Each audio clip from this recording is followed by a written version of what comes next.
को deliverance word दूंगा कि अगर आपको छुटकारा लेना है अपनी लाइफ की बिगेस्ट प्रॉब्लम से, तो आपको किन वचनों की पालना करनी है। आमीन। जो बाइबल में परमेश्वर ने कहानियां लिखी हैं 4 साल पुरानी, 5,000 साल पुरानी, 2000 साल पुरानी, उनको लिखने का एक मकसद है कि किस तरह से उन लोगों ने छुटकारा हासिल किया और किस तरह से छुटकारा नहीं मिला तो क्यों नहीं मिला, अगर मिला तो कैसे मिला। हालेलुया। बाइबल कहती है रूत जो परमेश्वर को मानने वाली मुआबिन थी, नियोमी की बहू थी। नियोमी जिसका पति मर गया, उसके दोनों बच्चे मर गए क्योंकि उन्होंने परमेश्वर के घर को, उसकी प्रेजेंस को छोड़कर मोआब देश में चले गए जब उनको अकाल का सामना करना पड़ा। इसको अगर पूरा सुनना है तो आप सुबह के वचन को सुनेंगे, आपको पूरा मालूम होगा। और बाइबल कहती है जब वो वापिस अपने देश में आए, जब रूत ने कहा कि मैं तेरे साथ चलूंगी क्योंकि परमेश्वर यहोवा मेरी जिंदगी से दूर हो जाएगा अगर मैं अपने देश वापिस चली जाऊंगी मेरे पति मरने के बाद, लेकिन उसने फैसला किया कि वो आगे जाएगी और अपनी जिंदगी परमेश्वर के साथ बिताएगी। उसने कहा सिर्फ मौत ही है जो तुझे मुझसे अलग कर सकेगी और कोई चीज अलग नहीं कर सकेगी। तो पहला पॉइंट ये है, अगर आपको डिलीवरेंस चाहिए और ऐसी चाहिए जिससे कोई इंसान आपको डिलीवर नहीं कर सकता, वो छुटकारा जो अभी हमने टेस्टिमनी सुनी, जो डॉक्टर जो परमेश्वर नहीं खड़े किए हैं, वो हॉस्पिटल जो परमेश्वर नहीं बनाए हैं, लेकिन कई बार परमेश्वर चाहता है कि वो भी काम ना कर पाए ताकि परमेश्वर बता सके कि जो काम वो नहीं कर सकते मैं वो कर सकता हूं। हालेलुया। वो छुटकारा जो आपका हस्बैंड आपका नहीं कर सकता, वो छुटकारा जो आपका बाप जो आपसे अपनी जान से ज्यादा प्यार करता है वो आपका नहीं कर सकता, वो छुटकारा जो आपकी मां नहीं कर सकती, वो छुटकारा जो आपके बच्चे आपका नहीं कर सकते। आपके साथ रो सकते हैं, हंस सकते हैं, आपको अच्छे बेस्ट हॉस्पिटल्स में ले जा सकते हैं, आपके साथ अच्छे से अच्छा कर सकते हैं, लेकिन छुटकारा नहीं कर सकते। वो डिलीवरेंस जिसके लिए सिर्फ आपको परमेश्वर का ही हाथ चाहिए, वो छुटकारा जिसमें सिर्फ परमेश्वर ही कुछ कर सकता है तो कर सकता है। अगर वो छुटकारा हासिल करना है तो अभी तीनों कान मेरी ओर लगा लो, 2 ये वाले और एक आत्मा वाला। और मैं आपको वायदा करता हूं इस वचन को सुनने के बाद आप अपने छुटकारे के बहुत करीब होंगे और ले लेंगे उसको। हालेलुया। अब जब बाइबल कहती है कि वो छुटकारा परमेश्वर भी आपका करना चाहता है, लेकिन बात यह है परमेश्वर अपने वचन से बंधा हुआ है, वो अपने वचन से हटता नहीं, वो इमोशनल नहीं, वो स्पिरिचुअल है। आमीन। परमेश्वर जो भी छुटकारा आपका करता है वो अपने वचन के बाहर जाके नहीं करता, इसीलिए आपको वचन के अंदर आना पड़ता है, आपको परमेश्वर के वचन को समझना पड़ता है। सिर्फ क्रिश्चियन बनने से या चर्च जाने से वो छुटकारा नहीं होगा, उसके आगे उसका अगला स्टेप ये है कि आप परमेश्वर के वर्ड को समझें, उसकी सोच को समझें, जो परमेश्वर के दिल में है, जो परमेश्वर करना चाहता है उसे समझें, और वो कैसे करता है उसे समझें। हालेलुया। अब आपको भजन संहिता 91 में उसकी एक आयत को आपके सामने पढ़ूंगा। उसने कहा उसने जो मुझसे प्यार किया है इसलिए मैं उसको छुड़ाऊंगा, मैं उसको ऊंचे स्थान पर रखूंगा क्योंकि उसने मेरे नाम को जान लिया है। कहता उसने जो मुझसे प्यार किया है, उसने जो 40 रोजे रखे ये नहीं लिखा, क्योंकि बिना प्यार के लोग रोजे रख सकते हैं, परमेश्वर से कोई प्यार नहीं लेकिन हीलिंग चाहिए।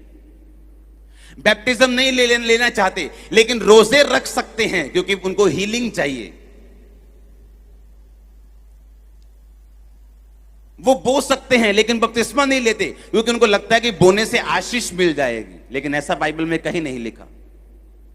लेकिन एक व्यक्ति जो परमेश्वर से प्यार करता है वो रोजे भी रखता है, वो बोता भी है, वो प्रार्थना भी करता है, अड़ा और खड़ा भी रहता है। और परमेश्वर ने कहा उसने जो मुझसे प्यार किया है मैं उसको छुड़ा लूंगा, मैं उसको ऊंचे स्थान पर रखूंगा क्योंकि उसने मेरे नाम को जान लिया है। नाम का मतलब क्या है? अनोमा, क्योंकि यूनानी भाषा में बाइबल लिखी गई थी। जहां जहां नाम आता है हिंदी में, यूनानी भाषा में अनोमा आता है। मेरे अनोमा को जान लिया है। अनोमा का असली मतलब है मेरा चरित्र, मेरा कैरेक्टर। परमेश्वर ने कहा मैं उसको छुड़ाकर ऊंचे स्थान पर रखूंगा क्योंकि उसने मेरे कैरेक्टर को समझ लिया है। यीशु मसीह का कैरेक्टर क्या था? जिस रात वो पकड़वाया गया, बाइबल कहती है उससे एक रात पहले, वो सेम नाइट में यीशु मसीह ने प्रार्थना की, हे पिता, हो सके तो यह कटोरा मुझसे टल जाए, पर मेरी नहीं तेरी इच्छा पूरी हो। और हम परमेश्वर को क्या बोलते हैं? तेनू ये वीजा देना ही पैना, नहीं तो मैं चर्च नहीं जाना। तेनू मेरी मम्मी नू चंगा करना ही पैना, क्योंकि होर मेरा कोई भी है नहीं तो मैं तेनू मनना नहीं। और यीशु मसीह मौत को सामने देखकर कह रहे हैं कि पिता, अगर ये मौत नहीं टल सकती तो मेरी नहीं तेरी इच्छा पूरी हो। उसने जो मुझसे स्नेह किया है,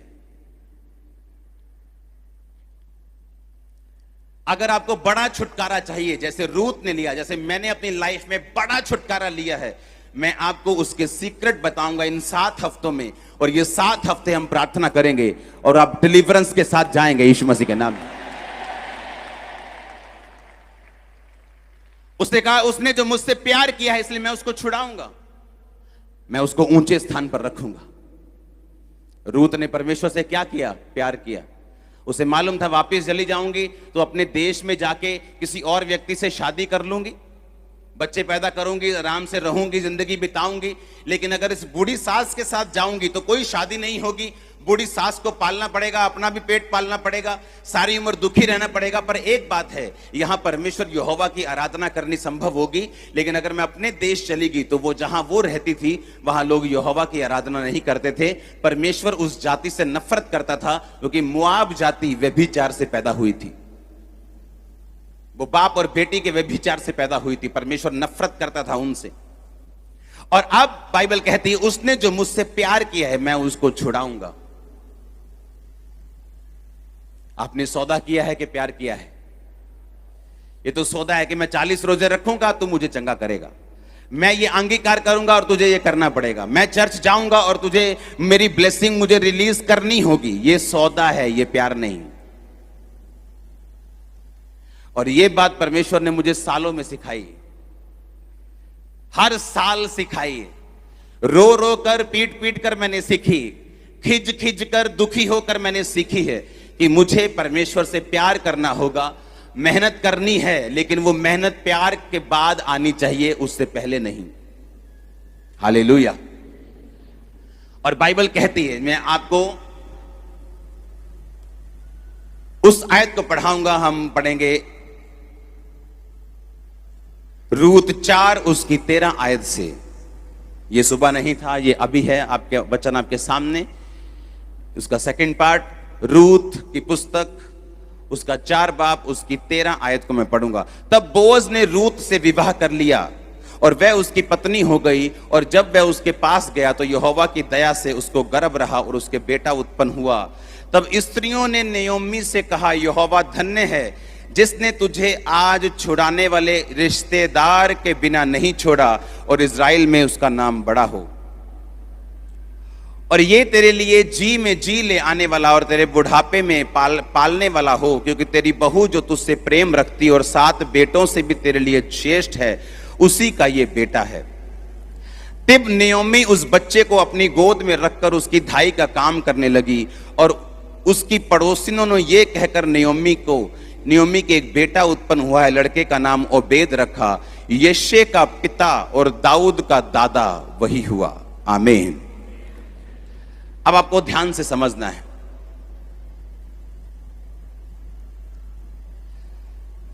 उसने कहा कि लोगों ने नयोमी से कहा कि परमेश्वर धन्य है, उसने तेरे जी में जी वापिस किया है। एक औरत जो अपना पति गवा चुकी है, दोनों बेटों को गवा चुकी है, खाली हो गई। जब वो आई थी तो उसने कहा था मैं भरे भरे हाथ से गई थी और खाली कैसे आई हूं? छूछे हाथ। मुझे नयोमी ना कहो, मुझे मारा कहो, क्योंकि परमेश्वर ने मुझे कड़वा कर दिया है। हम गए तो इसलिए थे कि वहां पे रोटी होगी, परमेश्वर के घर को छोड़ के हम दूसरी जगह चले गए थे कि हमारी जिंदगी बच जाएगी, लेकिन मैं वहां से खाली होके आई हूं। और लोगों ने कहा न्योमी आई है, कहते न्योमी ना कहो, मुझे मारा कहो, क्योंकि मैं छूछे हाथ आई हूं, कड़वी होके आई हूं। ऐसी पोजीशन पर पहुंचकर भी आप जानते हैं, कहते इट्स नेवर लेट। न्योमी का जब पति मरा, तब अगर उसे तभी अकल होती तो कम से कम अपने बच्चों को लेकर वापस आ जाती। लेकिन जब उसका पति मरा, उसे लगा हाँ इत्तेफाक हो सकता है, सबने तो मरना ही है एक दिन, इत्तेफाक से वो मर गया होगा। लेकिन जब उसके बेटे मर गए, उसको मालूम हो गया कि ये इत्तेफाक नहीं है, ये परमेश्वर का क्रोध है, ये परमेश्वर का, ये उसके वचन का क्रोध हमारे ऊपर आया है कि हमने परमेश्वर के घर को छोड़ के हम मोआब में चले गए, जहां परमेश्वर की आराधना नहीं है, जहां परमेश्वर जिस जाति से नफरत करता है, जस्ट कि हम मरे ना। परमेश्वर ने कहा जो कुछ तू मुझे छोड़कर पाना चाहेगा, जिंदगी पाना चाहेगा, तू उसे गवा देगा। और जब फैसला किया कि अब तीनों मर गए, अब उसे मालूम था कि अब मेरे हाथ में कुछ नहीं, लेकिन फिर भी उसने परमेश्वर की ओर मुड़ने का फैसला किया। और बाइबल कहती है वो बैतलहम में आई अपनी बहू के साथ, और रिश्तेदार उसका था जो बोअज था, उसकी बहू ने उसके साथ जब मैरिज कर ली तो एक बेटा पैदा हुआ। और लोगों ने उसको कहा कि परमेश्वर तेरे जी में जी फिर लेके आ गया है, और तेरा मरा हुआ बेटा उसने तुझे वापिस किया है, क्योंकि वो उसकी धाई का काम करने लगी। हाँ, उसको दूध पिलाने लगी, उसको केयर करने लगी, और वो उसकी एक तरह से मां बन गई, और परमेश्वर ने फिर से उसको छुटकारा दिया। ऐसी बहू दी जो 7 बेटों से अच्छी है, बोअज दिया, उसे फिर से नन्हा बेटा दिया, और बाइबल कहती है रूत का उसने छुटकारा किया।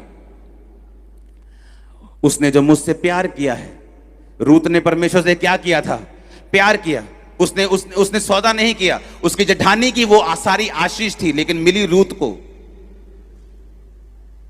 अगर शादी होती बोअज की रिश्तेदार की, किसी निकट रिश्तेदार से, तो वो उसकी जेठानी से होती, लेकिन जब वो वापिस चली गई और रूत रह गई, तो उसकी शादी फिर रूत के साथ हुई। और बाइबल कहती परमेश्वर ने कहा तुम मुझसे प्यार करेगा, मैं तुझे छुड़ाऊंगा और मैं तुझे ऊंचे स्थान पर रखूंगा। जिस खेत में रूत काम करने लगी, उसी खेत की वो मालकिन बन गई, क्योंकि उसका वचन है मैं तुझे ऊंचे स्थान पर रखूंगा। उसने ये नहीं कहा मैं तुझे नीचे, उसने कहा मैं तुझे छुड़ाऊंगा और मैं तुझे ऊंचे स्थान पर रखूंगा। आपकी फैमिली, आपके बच्चे, आपके लोग, आपका फाइनेंस, आप ऊंचे स्थान पर रहेंगे। अगर आप परमेश्वर पे विश्वास करते हैं, आप सौदा करने नहीं आए, आपने बैप्टिज्म ले लिया, आप चेक नहीं करने आए कि जब मैं हो जाऊंगा तब मैं ले लूंगा, अब मैं पाप करता हूं, अब मैं बिजनेस करता हूं, मुझसे गलती ना हो जाए। अगर आप इस मेंटालिटी के हैं तो आप इस वचन के लिए नहीं हैं। मैं उस छुटकारे की बात कर रहा हूं जो जग जाहिर होता है। मैं उस छुटकारे की बात कर रहा हूं जिससे आंखें खुल जाती हैं और लोग बोलते हैं आह क्या बात है। मैं उस छुटकारे की बात कर रहा हूं जो परमेश्वर अब आपका करने जा रहा है, जो खुदा के साथ वफादार हैं। उसने कहा उसने जो मुझसे प्यार किया, मैं उसे छुड़ाऊंगा भी, मैं उसको ऊंचे स्थान पर रखूंगा। वो ऊंचे स्थान पर आपको रखने के लिए तैयार है। आप तैयार हैं क्या? वो कहता है मैं तेरे बच्चों को ऊंचे स्थान पर रखूंगा, मैं तेरी फैमिली को ऊंचे स्थान पर रखूंगा। हालेलुया। वो डिसीजन लेना ऐसी परिस्थितियों में कि अब भी मैं परमेश्वर के साथ वफादार रहने के लिए तैयार हूं। क्या इसके बाद भी परमेश्वर के साथ वफादार रहने के लिए तैयार हूं? एक नॉन बिलीवर बहू, इमेजिन करो, जब उसकी शादी हुई तो उसको मालूम था कि ये क्रिश्चियन है। इमेजिन करो क्रिश्चियन घर में शादी हुई और सोरा मर जाए और उसके बाद हस्बैंड मर जाए, तो क्या फेथ रह जाएगा परमेश्वर के ऊपर। लेकिन उसको मालूम था कि अगर कुछ गलत इस फैमिली में हो रहा है तो ये परमेश्वर की गलती नहीं, जरूर इनकी गलती होगी। कि परमेश्वर तो गलत नहीं हो सकता ना, वो तो कहता मैं अपने बच्चों को संभाल के रखता हूं। और जब उसने देखा कि अभी भी उसे मालूम था कि यहोवा परमेश्वर जीवित है, इतने झटके खाने के बावजूद भी, फादर इन लॉ का, अपने जेठ का, फिर अपने पति का 3 मौत देखने के बाद भी उसे मालूम था कि यीशु मसीह परमेश्वर जो है यहोवा जीवित परमेश्वर है। और उसने फैसला किया परमेश्वर को फॉलो करने का, बिना किसी लालच के, बिना फ्यूचर की चिंता के। कई बार आप फ्यूचर की चिंता करते हैं कि अगर यीशु मसीह में आए तो भुआ वीजा नहीं लगा के देगी, भुआ अमेरिका नहीं बुलाएगी, अगर यीशु मसीह में आ गए तो रिश्तेदार छोड़ देंगे। क्या वो रिश्तेदार ऐसी चंगाई कर सकते हैं? क्या वो रिश्तेदार आपको छुड़ा सकते हैं? क्या वो रिश्तेदार आपको स्वर्ग लेके जा सकते हैं? उसने सौदा नहीं किया, उसको मालूम था कि मुझे परमेश्वर के पीछे चलना है, कोई नुकसान हो ना हो, कुछ भी हो, लेकिन अब मुझे मालूम है कि परमेश्वर जीवित है और मुझे उसके पीछे होना है। हालेलुया। वो परमेश्वर जो रिस्टोर करने वाला परमेश्वर है। आपकी जिंदगी से जो कुछ भी चला जाए, लेकिन जब परमेश्वर आपकी जिंदगी में आता है, वो सब चीजें वापस ले आता है। उसने कहा, जिन उपज तेरे वर्षों की उपज जो टिड्डियों ने खा ली थी, मैं दुगनी भर दूंगा। आपने जितना फ्रस्ट्रेशन सहा है, आप दुगनी आनंद के भागी होंगे। आपने जितनी गरीबी जितने साल सही है, उससे ज्यादा कहीं अधिक आप एंजॉय करेंगे अपनी लाइफ को। बस आपको लगातार परमेश्वर को फॉलो करना है, उससे हटना नहीं है, उससे रुकना नहीं है। आपको उससे प्यार करना है, उसके साथ सौदा नहीं करना है।